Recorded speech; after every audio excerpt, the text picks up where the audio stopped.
Hello বন্ধুরা, আবার চলে এলাম আবার একটা রবিবারের সকাল তোমাদের সাথে কিছু সময় কাটানোর জন্যে।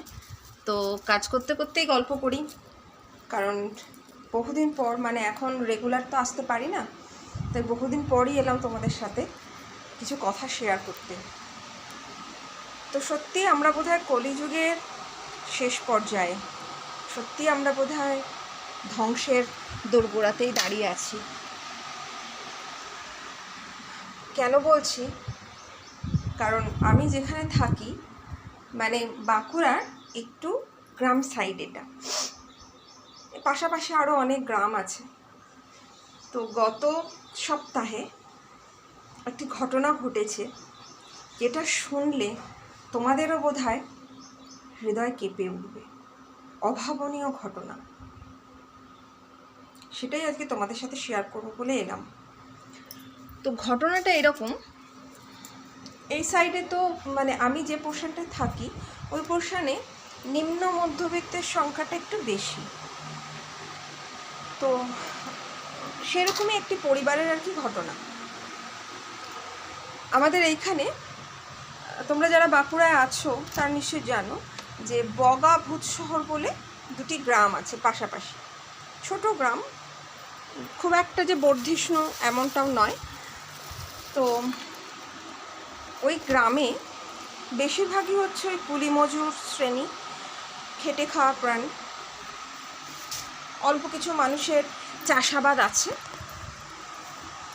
আর কিছু তোমার ওই কুলি মজুর করে বা দিন খেটে ঠেলা চালিয়ে, এই সমস্ত রিক্সা চালিয়ে এই সমস্তভাবে দিন যাপন করে। তো হঠাৎ করে একদিন সকালবেলা এক পরিবার আর কি, ওরকমই নিম্ন মধ্যবিত্ত পরিবারই বলা চলে, যাদের দিন আনা দিন খাওয়া, ওরকম একটা পরিবারে হঠাৎ সকালবেলা উঠে প্রচণ্ড কান্নাকাটি। ওদের এমনি কুড়ে ঘর মাটির, প্রচণ্ড কান্নাকাটি। কী ব্যাপার না, তাদের যে ছোট মেয়ে, একদম আর বাচ্চাটির 1.5 বছর বয়স, সেই বাচ্চাটি খুঁজে পাওয়া যাচ্ছে না। খুঁজ কোথাও খুঁজে পাওয়া যাচ্ছে না। পাড়া প্রতিবেশী সবাই তো বিশাল ব্যস্ত হয়ে পড়েছে, কী ব্যাপার। তখন পুলিশ এসছে, যথারীতি পুলিশে খবর দেওয়া হয়েছে। পুলিশ আসতে বাচ্চা চুরি হয়ে গেছে প্রথমে দেখানো হলো, বাচ্চা চুরি হয়ে গেছে। পুলিশ তো যথারীতি ইনভেস্টিগেশন করবে যে কীভাবে হলো না। রাত্রিবেলা সেদিনকে, আবার যেদিনকে ঘটনা, মাঝে তো প্রচণ্ড বৃষ্টি পড়ছিল, তো মাঝে 2-3 দিন একটু বৃষ্টিটা কম ছিল, সেদিনকে প্রচণ্ড গরম, মানে ভ্যাপসানি গরম যাকে বলে। যদি দরজা খোলা রেখে শুয়েছিলাম, চুরি করে নিয়ে গেছে। আমরা 12টার পরে শুয়েছি, মানে এটি বাবা মার আর কি, বাচ্চাটির বাবা মার বক্তব্য বলছি, তাদের বক্তব্য, আমরা দরজা খোলা রেখে শুয়েছিলাম, বাচ্চা কখন চুরি হয়ে গেছে জানি না। তাদের অলরেডি একটি ছেলে রয়েছে, একটি মেয়ে রয়েছে, আর এই বাচ্চাটি মেয়ে সন্তান, তার 1.5 বছর বয়স। এবার পুলিশ যথারীতি, এবার দেখো একটা বাচ্চা, সে 1.5 বছর, তার জামা কাপড় থাকবে নিশ্চয়ই। বাকি যে দুটি সন্তান তারা বড় মানে একজনের বোধহয় 3-3.5 বছর বয়স, আর একজনের বোধহয় এরকমই 5 এরকম। কাজে এই বাচ্চার যখন 1.5 বছর বয়স, তাহলে তারও জামা কাপড় থাকবে। তো যতদূর শোনা যায় আর কি, তো বাচ্চাটির যখন আনুষঙ্গিক জিনিসপত্রের খোঁজ লাগানো হয়, সেগুলো কিছু পাওয়া যায়। যখন একটা বাড়িতে সে বাচ্চা যদি চুরি করে নিয়ে যায়, তাহলে সেই নিশ্চয়ই জামা কাপড় চুরি করে নিয়ে যাবে না, জামা কাপড়গুলো গেল কোথায়? তখন বাচ্চার বাবা মাকে চেপে ধরে পুলিশ, তুলে নিয়ে যায় জিজ্ঞাসাবাদের জন্য।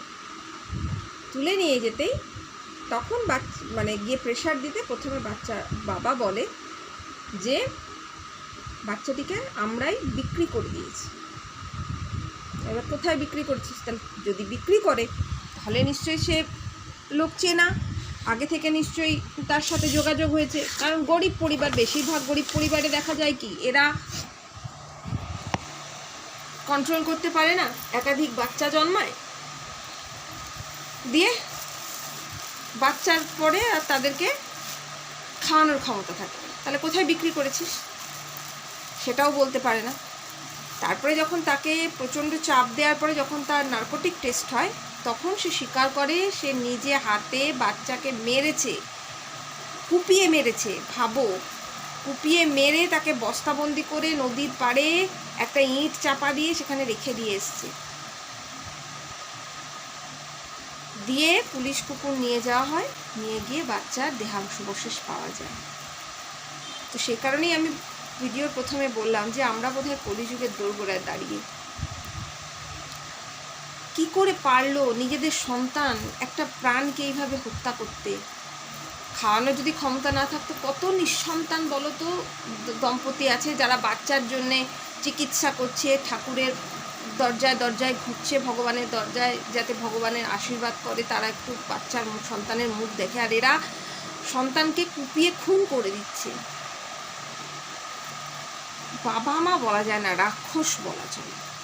কারণ কোনো জন্তু জানোয়ারের সাথে এদের তুলনা চলে না, কারণ জন্তু জানোয়ারদের মনেও দয়া মায়া আছে। তাদেরকেও দেখা গেছে নিজের সন্তানের সাথে সাথে এরকম অনেক দৃষ্টান্ত আছে যে অনেক মানুষের সন্তানকেও তারা আগলে রেখেছে। ওই পাপ কাজ করে যখন সন্তান জন্ম নিয়েছে তখন ভাগাড়ে ফেলে দিয়েছে, কুকুররা ঘিরে রেখেছে, সেটা আবার কোনো নিঃসন্তান দম্পতি নিয়ে গেছে। শুনে না বুকটা কেঁপে উঠেছে, বিশ্বাস করো। আশা করি তোমাদেরও তাই। কিভাবে, মানে কি শাস্তি এদের জন্য বরাদ্দ আছে মাথা কাজ করছে না। যত শুনছি, যত খবর পাচ্ছি, তত যেন প্রাণটা কেঁদে উঠছে যে কিভাবে পারলো, এতটুকু হাতটা কাঁপলো না। তো এখনো পুলিশ আছে, চলছে, এর পিছনে নিশ্চয়ই কোনো চক্র কাজ করছে। কি ব্যাপার আরও ডিটেল জানতে পারবো, জানতে পারলে আবার তোমাদের সাথে শেয়ার করব। তো এইটুকুই বলার ছিল। তো চলো, ভিডিওটা স্কিপ না করে পুরো দেখো, পুরোটা শুনো, ভালো লাগলে পাশে থেকো সাবস্ক্রাইব করে। চলো, রবিবারের সকাল, এইসব জলখাবার শেষ করে এবার রান্নার কাজে হাত দিয়েছি, তাই আনাজ কাটতে বসে, দেখো আনাজ কাটতে বসেছি। এই যে আনাজ কাটতে বসে তোমাদের সাথে কথা বলছি। কালকে কিছু তরকারি করে রেখেছিলাম, পুঁই শাকটা, আর আজকে বাজার করে নিয়ে এসছি। মাংস তো হবেই, আর একটু কাঁকরোল ভাজা করে নেবো, তাহলেই হচ্ছে। চলো টাটা। আর শ্রাবণের চুড়ি পরেছি, বলবে কেমন লাগলো, কীরকম লাগছে আমার হাতটা। দেখো মেহেন্দি করে হাতে চুড়ি পরেছি, এই যে। তো চলো টাটা সবাইকে, আবার আসছি নতুন কোনো ব্লগ নিয়ে, পাশে থেকো।